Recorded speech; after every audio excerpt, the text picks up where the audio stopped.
ذلك بانهم لا یصیبهم ظمأ. بله، چرا این حکم الله متعال مقرر کرده که شما ترجیح نده نفس خود بالای نفس پیغمبر، رو نگردانی برای حفاظت نفسای خود از نفس رسول الله کرده، بلکه حفاظت از او را لازم بگیره. به خاطر چی؟ تو مؤمن هستی، مؤمن شان تا باید بدانی، حرکتی تو، گفتاری تو، خوابی تو، خوردن و نوشیدن تو، همه چیزای تو عبادت است. الله متعال به اجر نمیگذاره. شرط است که اخلاص به خاطر رضای الله و به تابعداری رسول الله تو هر کاری تا انجام بدی، خوردنی تا، نوشیدنی تا، سلام و کلامی تا، خوابی تا و عباداتی تا، کلش به خاطر الله و به طریقی که رسول الله صلی الله علیه وسلم. چرا؟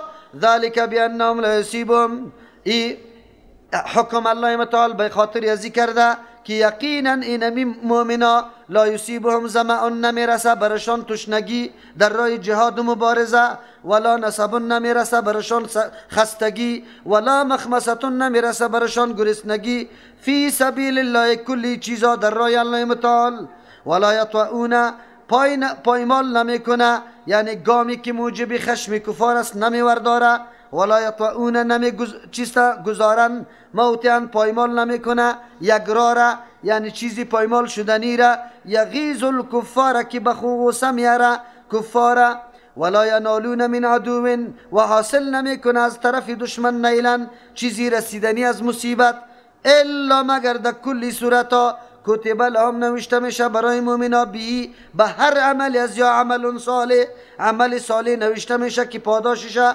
الله متعال میده. مؤمن اگر تو واقعا خدا بشناسی، گفتاری، حرکتت، خوابت، خوردنت، نوشیدنش به خاطر رضای الله به طریقی رسول الله صلی الله علیه وسلم میشه، کلش عمل صالح است. اگر تو یک راه را پایمال میکنی، خستگی، ذلگی، تکلیف، درد، رنج، همه گپا و ای به خاطر برات میرسه که سببی چی میشه؟ غصه کفار میشه. الله برات عمل صالح نوشته میکنه. این تکلیفات درای دین و دعوت است. از او خاطر ناامید و محروم نشو، مایوس نشو. الله برات چی عمل صالح نوشته میکنه. از این آیت معلوم میشه که هر عملی که موجب خشم کفار است، این انسان باید انجام بده. در این زمانه رد دموکراسی خشم کفار با بار میاره. در این زمانه ریشه ماندن خشم کفار به وجود میاره. در این زمانه دختری با حجاب و زنی با حجاب خشم کفار به وجود میاره. از او خاطر تو باید این عمل بکنی. تاسف در است که دوستای ما آن چیزی که حلیه واقعی مسلمان است، او را به خاطر رضامندی کفار، خوش شدن کفار و کار میکنه. نکنه بندگی الله را بکنه، بندگی کفار نکنه. خدا به الله تسلیم کنه، به مخلوق الله تسلیم نکنه. ریشایتان تراش نکنه که در مؤسسه داخل نمیشم. به خاطر ازی و کارایی را، آن چیزی که تو عمل دین انجام میدی انجام نمیدی، به خاطر که وا خوشوا رفتنیستی پیش الله متعال، از پیشتان الله سوال میکنه. ما باید کارایی را بکنیم که خارج چشم کفار باشه. مراکز تعلیمی را زیاد بسازی، در دوره های تفسیر شریک شوی، انبوی کثرت هجوم بیاره که مردم بدانه کفار که این کارکردگی های ما، این کوشش ها و محنت های ما کلش نقش آب است و روی خاک است. یک چیز قطع خود برده نمیتاریم. انشاءالله همو طور است. این ملت انشاءالله مؤمن است، سر ایمان خود پایدار است، دستایس دشمن به هر رقم و نیرنگ که باشه انشاءالله دفع میکنه و الله متعال همی بیداری و هوشیاری را نصیب کل ما بکنه. ان الله یقینا الله متعال لا یضیع، ضایع نمیسازه اجر المحسنین، پاداش او کسایی که محسن است. حق الله را میشناسه و حق بندی الله را او را محسن میگه. دوم ترجمه، محسن کسی است که هر عملش خالص برای الله و به نقشه رسول الله صلی الله علیه وسلم باشه. اگر عملت خالص برای الله بود، به نقشه پیغمبر بود، الله ضایع نمیسازه، حتما قبول میکنه. ولا ينفقون نفقتا، مصرف نمیکنه نفقه را صغیرتا، کوچک باشه، مطابق توان، مطابق هم قدرتی که داری، ولا کبیرتا، نه بزرگ، ولا یقطعون وادیا، قطع نمیکنه یک وادی را، یک دشت و بیابان به سفر کردن برای دعوت و دین، الا کتب لهم، مگر مقرر کرده میشه، نوشته کرده میشه برایشان ثوابشه، لیجزیهم الله، که پاداش بده برای از یا الله متعال احسن ما کانو، بهتر از او عملی که کانو بودن یعملون.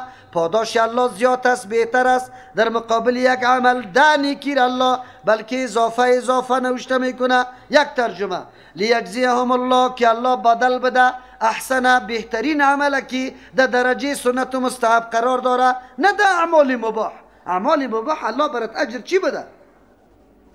ما کان المؤمنون لینفروا کافه، مهم آیت است، تشریح زیرا باید خوب دقیق بدانیم و بسیار دقیق شویم. ما کان المؤمنون، نیست برای مؤمنا لینفروا که براین کافه تمامیشان، فلولا نفر، چرا نمی برای من کل فرقت نظر جماعت بزرگ منهم از همی مسلمانا، طایفتون یک گروپی کوچک، لیتفقهوا فی الدین که فقاهت حاصل کنه، علم دین حاصل کنه در دین، ای خدا خوب بفهمانه، زیرکی هوشیاری حاصل کنه در دین، ولینذروا بیم بده قومهم، قوم خدا، اذا رجعوا الیهم، زمانی که بازگشت میکنه به سوی قوم، لعلهم یحذرون، شاید که قومش بترسه نافرمانی الله متعال نکنه، پابندی دین الله شوه. در مورد از این مفسرین دو نظر داره که نفیر جهاد است یا نفیر علم است. نفیر میگه کلگی برآمدن. مفسرین دو نظر داره، یک تعداد قائل به است که نفیر جهاد است، یک تعداد قائل به است که نفیر علم است. چرا اینطور است؟ صحابه کرام زمانی که آیاتی که در مورد جنگ تبوک بود آمد و اینطور معامله با صحابه سخت شد که به مجرد سستی و کسالت باقی ماندن تا 50 روز توبه هم در تاخیر افتاد. از او خاطر صحابه تصمیم گرفت زمانی که اعلان جهاد میشد اینطور کسی نبود که در خانه باقی بمانه. الله متعال میگه نه، این کار مناسب نیست. در هر جهاد نفیر عام نمی باشه. نفیر عام در موقع است که خود امیر مومنا فرمان بده. نفیر عام در موقع است که ضرورت برای کل مومنا باشه. اگر ضرورت نبود نفیر عام نیست، جهاد فرض کفایی است. کدام گروپی مجاهدینی که در مقابل دشمن کفایت میکنه، تو دیگه پرزی دین پیش ببر. این دین به جماعت های مختلف ضرورت داره. اگر یک جماعت سنگری عملی را حفاظت میکنه، او را اکمال میکنه، یک جماعت دیگه سنگر فکری را باید حفاظت کنه و او را اکمال بکنه. چرا؟ به خاطر که مثل که مبارزه با امرای دشمن حسی میشه که کفار است، مبارزه با امرای دشمن معنوی که جهل است ام میشه.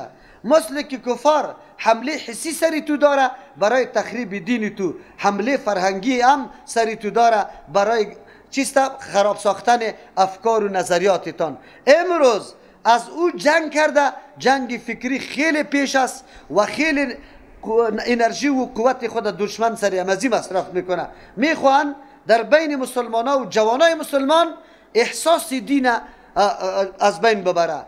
اما شعله که از دین برش افروخته شده، از عقیده او را خاموش بسازه. نمیخوان که جوانا معلومات کافی از اسلام داشته باشه، در مورد دشمن خود حساس باشن، دشمن خود شناسایی مشخص بکنه. از او خاطر تپ و تلاش دشمن به می خاطر است که به کدام عنوان مسلمانای ما را مصروف نگاه میکنه. اینترنت چیزی است که تباه کرد مردمه، تلویزیون چیزی است که تباه کرد مردم، موبایل چیزی است که تباه کرد مردم. شکی در این نیست، در این وسایل یک نوع خوبی ها و منافع مسلمان ها هست، اما در صورت این منافع است که در دست مسلمان و مجاهد باشه که از او استفاده مثبت بکنه. اما در دست بی‌علما، به دست او مردمی که معلومات کافی در برابر دستای دشمن نداره، تباه و برباد شده. بچه جوانی ما بجای از اینکه کیمیای خدا بخونه، سبا روز باز مولی متوکل واسطه مقرر نکنه که فلانی استاد میشناسی در پانتون او هم یک سفارش بکن، زحمت بکشه، محنت بکنه. البته کل شاگردان من نمیگم، اکثریت به می حالت هست. تمام روز خود موسیقی را میشنوه، گوشکی در گوشش است. زمانی که در خانه میره فیلم میبینه، زمانی که در خانه میره اینترنت سعی میکنه. خواب خود از بین برده، راحت خود از بین برده، انرژی و طاقت خود از بین برده، در بدر شده و اینجا زمانی که نتایج امتحان میشه در صفر است. این دسیسه های بزرگ دشمن است، سرمایه بزرگ ملت ما را این دشمنا به اینمی عنوانا از بین برده. ما باید بیدار باشیم، ما باید هوشیار باشیم. اگر دشمنی خود مشخص نتونیم دیگه ما خامخا شکست خورده استیم. امروز مسلمان ها شکست خورده است، فریب ازوار خورده. ببینید کلانای ما داد از دموکراسی میزنه، دیگر را خود چی میکنی؟ تلاش به ایسته. در پانتون کدام نقطه خیلی زیاد مورد توجه است؟ دریشی کرده یا نکرده؟ دریشی کرده یا نکرده؟ اینمی مورد توجه چی است؟ در مکتب کی بری مدیر مکتب، سرمعلم مکتب سری نمی بیچرخه که آیا تو دریشی کرده یا نکرده؟ گاهی هم نچرخیده اخلاق شاگرد چطور است، اخلاق استاد چطور است. امروز استادای ما در مکاتب داریم، شما باور به الله بکنه روحیه اسلامی خو بگذار، روحیه اسلامی خو قطعا نداره. یک به یک عنوان و به یک حلیه اونجا داخل میشه که بیخی تعجب میکنی. مجبور میسازه شاگرده که کاری غلط بکنه. اگر توی استاد نشدی تیارسی در وقت داخل شدن در امتحان ناکام هستی، از صنفم بیرونیت میکنه در وقت درس خود. چرا؟ در وقتی که من داخل شدم این نخیست. این مسلمان است، مسلمان همی کار میکنه. این خو حرام است برای تو که من شاگردان میخیزه. افسوس است سری نماز خواندن شاگرد ناکام میشه، لطوکوب میشه. فعلا در مکاتب ما هموسته. لیکن این ملت آنقدر خو برده است، لیسه در صحیح است، در حوزش است. یک روز به معارف 4 نفری ولس شکایت از سرمعلم نمیتونه. درس بیدینی داده میشه، در جای درس خواندن کنسرت جور میشه. دخترای جوانه قطعی بچه ها در اختلاط میپرته، چک چک میکنه. یک مسلمان پیدا نمیشه که ما دختری خود برای رقص روان نکردیم، برای چک چک روان نکردیم، این دختر روان کردیم که علم بیاموزه. اما این ملت به الله قسم آنقدر سکوت اختیار کرده که پرسان نکو. لیکن اگر در می مکتب یک معلم موحد درس توحید بوده، سبار و صدها اولیای اینمی محصلین و مکتبی ها میایه اونجا شکایت در اداره میکنه. اسلام ما اینمی اسلام است، اینی اسلام ما داریم، اینی احساس ما داریم. کجاست ما تصمیم گرفتیم در بدر کد ما را. جنگ فکری است، جنگ فرهنگی است، جنگی که تو هیچ نمیدانی لیکن تو را نعوذ بالله از راه اصلیت منحرف ساخته، دیگه طرف کشانده.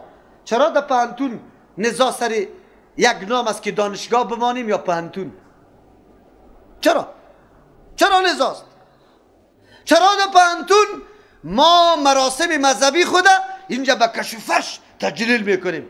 پانتونا جای تجلیل مراسم بدعتی است؟ چرا فرقه واریت دامن زده میشه؟ مهر سکوت در دانی کلگی است. وکیل صاحب است، وزیر صاحب است، تو را مردم رای داده، چی کرده ای؟ کدام کار کرده ای؟ چه خدمت برای مردم کرده ای؟ آیا او استاد از پانتون رخصت کردی؟ کمی گپا را دامن زده بود؟ آیا او مسلمان شاگردی که شهید شد از خودش کسی بازخواست کرد؟ کجا بود؟ کجاست؟ داد از اسلام است. ما میفهمیم که این سنگر بزرگترین سنگر خطرناک دشمن است که ما را توبه و برباد کرده. دوستای ما، جوانای ما بدانه به الله قسم، مثل که در سر کو فرکدن راکت ضروری است، در این وطن هم دینمی مرکز هم تعلیم قرآن هم مثل اونمو مرمی راکت وارست. این را باید بدون. فتوای غلط و ناحق نده. در 4 روز مجله خواندن تو مفتی جور شده ای؟ در اینترنت هم فتوای کفری مردم داده رایستی، ولیکن او را به نام سلفیت میکنی، خودم سلفی مشهور میکنی. لعنت الله سرت نیست. تو سلفیت بدنام میسازی. ما کسی را کافر به این گپا میگیم؟ ما خوب میفهمیم که کافر کیست. الله کافر کی را گفته. لیکن این سنگر است، این سنگر قوت طلب داره، این سنگر پیش بردن طلب داره. من نمیگم، الله متعال میگه و ما کان المؤمنون لینفروا کافه. نیست برای مؤمنا که کلگی برای جهاد برای خود مسلح کنه. فلولا نفر، چرا نمی برای من کل فرقه جماعتی بزرگ، منهم از همین مسلمان ها طایفتون، یک جماعتی کوچک برایند جهاد با و تبقا باقی بماند طایفتون، یک جماعتی دیگه امرای پیغمبر علیه السلام، یک گروپی مجاهدین برای جهاد کنه. یک گروپی مسلمان ها باقی بمونه. چرا باقی بمونه؟ لیتفقهوا فی الدین، که فقاهت حاصل کنه در دین. معلوماتی که رسول الله در این ایام که مجاهدین در جهاد است یا اینجا فرا بگیره، آلی زمانی که او مجاهدین برگشت کنه ولینذروا قومهم، امو قومی که گروپی مجاهدین است رفته از این تعلیمات رسول الله محروم شده با پس آمدن، یا ایگه پای پیغمبر بر ازا بگویه کی اذا رجعوا الیهم، وقتی که باز بگردن به سویشان، لعلهم یحذرون، به خاطر که وا بترسن عمل منافی اسلام انجام نده، مجاهد باشه اما کاری غلط بکنه. الله می فرماید مثل که در اونجا در جهاد رفتن ضروری است، علم حاصل کردن هم ضروری است. جهاد بعد از علم است. تا که علم نباشه جهاد نمیشه. تو که مبارزه میکنی نفس خود قربان میکنی بعد از علم است. بعد از اینکه فهمیدی ارزش خود، ارزش جهاد، بعد از او قربان میکنی. تا که را نفهمیدی قربان نمیکنی. علم اول است، از او خاطری تو نمیشه. از او این توجیه درست است، مناسب آیاتای قبلی است و این توجیه بالکل واقعیت داره. مبارزه با جهل، مبارزه مثل کافر وارست، مثل که کافر تخریب میکنه، تسلط حاصل میکنه، تو را به عزت میسازه، جهالت هم تو را تخریب میکنه، در بدر میکنه. چی کنه ابو مجاهده که کافر را میکشه، اما در گردنش تعویض یا شیخ عبدالقادر جیلانی آویزان است. عقیدهش است که شیخ عبدالقادر جیلانی مرا نگاه میکنه و این جناب پیر صاحب برش داده تاپه شده، برش میگه هیچ چیز برات نمیرسه. اوی بیچاره قطی راکت پاش شده، پاش شده. پیر صاحب برش گفته که سری تو چیز نمیشه، این قطی خود نگاه کن. تاپه نوشتم دو اصحاب نامای اصحاب کف، نام الله در زیر در سری نام الله نام سق قطمیر نوشته است و به مردم میره گفته که تو حفاظت میشی. این عجیب مجاهد است. این کفار بکشه چی؟ اسلام هم میاره، شرک هم میاره. چی را میاره؟ در جای اسلام شرک هم میاره، نه اسلام هم میاره. علم ضرور است. مجاهد عالم باشه، کی را بکشه کی را نکشه. در میدان جهاد، در موقعی که سخت انتقام جوش میزنه در وجودیت، الله برات میگه از حدود الله تجاوز نکن. کافر مسلح نمیتونی، زن کشته نمیتونی، ریش سفیدی که در جنگا مشوره و گپا نداره کشته نمیتونی، اطفال کشته نمیتونی. این حدود الله برات مقرر کرده تا که علم نداشته باشی. در زمان روسا مجاهدین ما ولسوالی را میگرفتن، کلکینایش میگه این غنیمت است. و برادر ولسوالی خودیت است. این خانه را کافر گرفته بود، تو پس گرفتی بانکی خانه خودیت است. خانه خودت چی میکردن؟ غنیمت.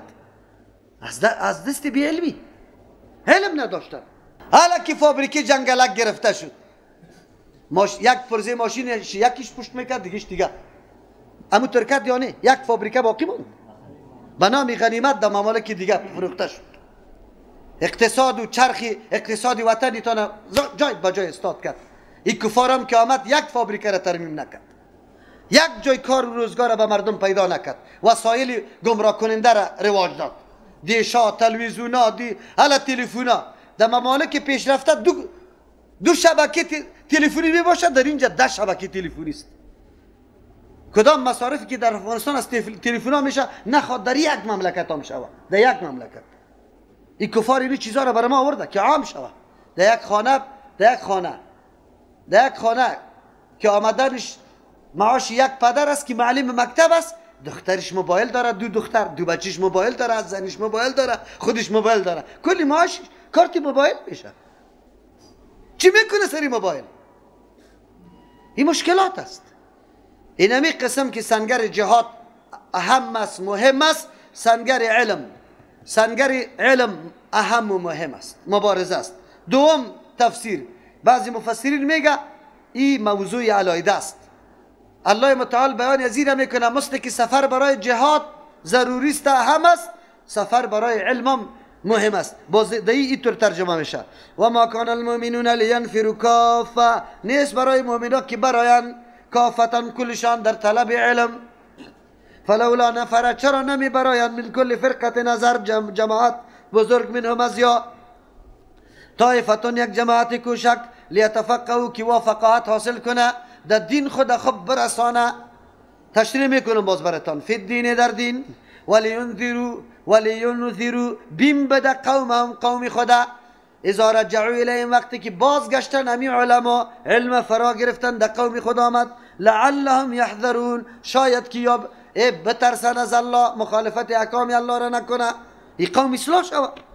اینجا ضرورت علم بیان میکنه مثل که جهاد فرض کفایی است علم حاصل کردن هم فرض کفایی است. اونجا جهاد فرض کفایی است علم هم فرض کلگی نمیبراید یک تعداد کم برای باید علم حاصل بکنه.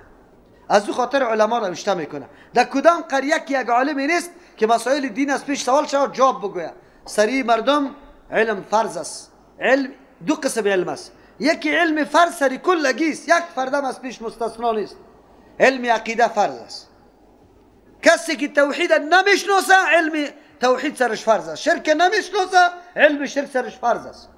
علم مسائل فرضی سرش فرض است. نماز فرض است مسئله نماز هم سرش فرض است که بفهمه. مسئله روزه را سرش فرض است که بفهمه.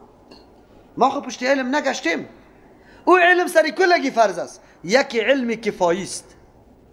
معلومات زیاد در قرآن معلومات زیاد در حدیث فتوا داده بتانی این علم فرض کفایی است. اگر یک نفر از قریه رفت علم حاصل کرد گردن کلگی آزاد است خلاص است. از او خاطر کدام عالمی که در قریه است مناسب است که مردم قدر و قیمت او عالم بشناسه. بعد با عالم که آمد برش بگوید که عالم از روزگار دیگه تو قطعا خبر بعد نباشی. کالایت لباست نانت نفقت سر ماست.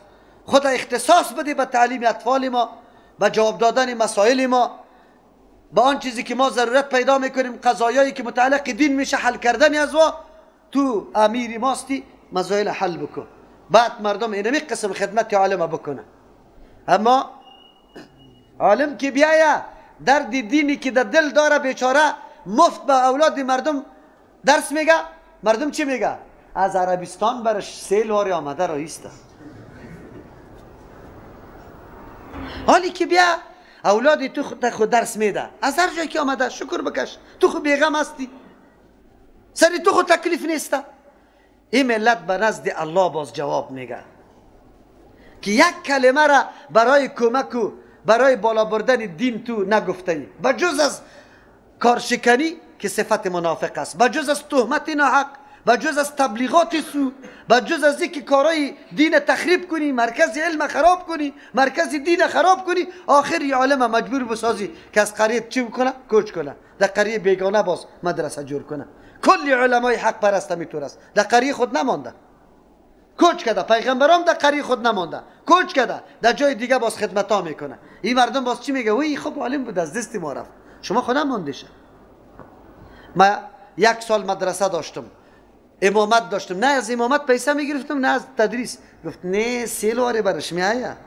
کلان انتقادشی بود که چرا این بیماش درس میگه عجیب است.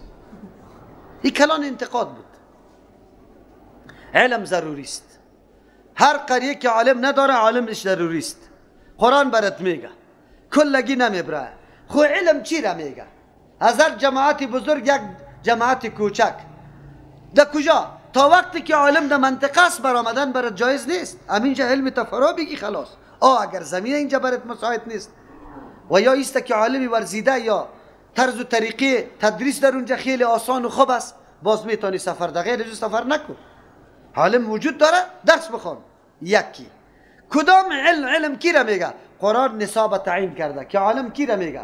لیتفقهوا. یکی تنها سرسری چند روز تیر کردن در مدرسه خو کردن در مدرسه نه که سوال امتحان برات بیا سری سوال نفهمی جوابش خود چی میکنی؟ شما باور بالله بکنی ما در وفاق امتحان میدادیم 3 نفر در چی بودیم در یک اتاق ممتحن ما را مکمل مراقبت میکرد ادناترین نقلم گبم زده نمیتونستیم. اما 2 نفر که امروز ایمدم یک اتاق بود شما باور بالله بکنی اگه سوال فهمیده باشه جواب خود بگذار. همین سوال که آمده بود سوال نمیفهمید. اما ممتحن اردو بود کله خدا شور داد که شما 100 کل داره فیس داده امور صدقه میکرده که ثوابتون میشد ثوابتون میشد. لنگی کته زده شوه مجلس کلان میگیره بچه فلانی مولایی شده بجز از دعوت به شرک دیگه کار یاد نداره. تمام عمر به پیر سجده کرده یک روز درسی مدرسه را نخونده او خو کلی عمر خدا هو بزن بکن اون طرف پر توی طرف سندای چی را میاره؟ پیر صاحب برای اجازه داده. همیالی فعلا امام است. وقتی که عبارت میخونه کلانی از یا قطمه بحث داشت، ما شما حدیث خواندیم حدثنا اخبرنا، نه او بیچاره فرق نمیتونست که اخبرناست یا اخبرنا. اخبرنا و اخبرنا فرق داره. اخبرنا اون نفر دیگه به ما خبر داده، اخبرنا ما خبر دادیم. چقدر فرق است؟ اوقات ما مناظره داشت سری توسل به زواتی کی فاضله، او خود مفتی هم میگرفت، مفتی بود عجیب مفتی ها با مردم قدر خود کلان معرفی میکنه، لنگی کتا زده میباشه. این مولا صاحب در سری منبر که میبره حدیث های موضوعی را شروع میکنه، حکایت های ما را کرده رویست. عجیب است. و برادر تو علم حاصل کردی، قرآن برات میگه تفقه. تفقه چی را میگه؟ فقاهت کمال زیرکی را میگه، کاوش را میگه، به دقت مطالعه را میگه، حصول علم که تو اسرار بدانی را تفقه میگه. در چی تفقه حاصل کنه؟ ملاهای ما میره سوال که میکردی کجاستی؟ چکی سر کجاستی؟ مارتون کجاستی؟ رستم چی میخونی؟ منطق. چند سال میشه؟ 10 سال میشه. 10 سال. الله برات گفت تفقه در دین. دین چی را میگه؟ کتاب الله و سنت. تفقه در قرآن و حدیث حاصل کو. با الله قسم اینه براتون قسم میخورم از دوره حدیث فارغ میشن من شرط قطعتان میکنم امیالی بری سلفی نباشه، سلفی نباشه از دورم فارغ میشه. در روز فراغتش از همی کل مجموعه سوال کنی که دعایی که در حدیث صحیح از نان خوردن است امیره بگوی، اگر گرفت مولی متوکل اعدام کنی. اینی طور حالت است، اینی طور حالت است. امیالی بری از مولا سوال بکنی بگو دعای قومه را بگو، یاد نداره. جلسه را بگو، یاد نداره. چرا؟ به خاطر که تفقه در دین نیست. تفقه در علم منطق و حکمت است. تفقه در صرف نحو است. در صرف نحو هم نیست. 10 سال درس میخونه باز 4 کلمه عربی خطی کسی گفته نمیتونه. این دیگه گپیش. تفقه در کجاست؟ در مذهب. در مذهب تفقه حاصل میکنه. جوابی از این حدیث ای طور بدیم، جوابی از این حدیث ای طور بدیم. جوابی حدیث کدام است؟ پیغمبر خو بعد از سجده دوم یک کمی نشسته باز بالا شده. نه، در وقت آخری کار کرده پیغمبر، بدنش یک کمی گیرنگ شده بود، زود خسته نمیتونست. عجیب است. رفع الیدین چطور است؟ منسوخ شده. آسان گفت منسوخ شده.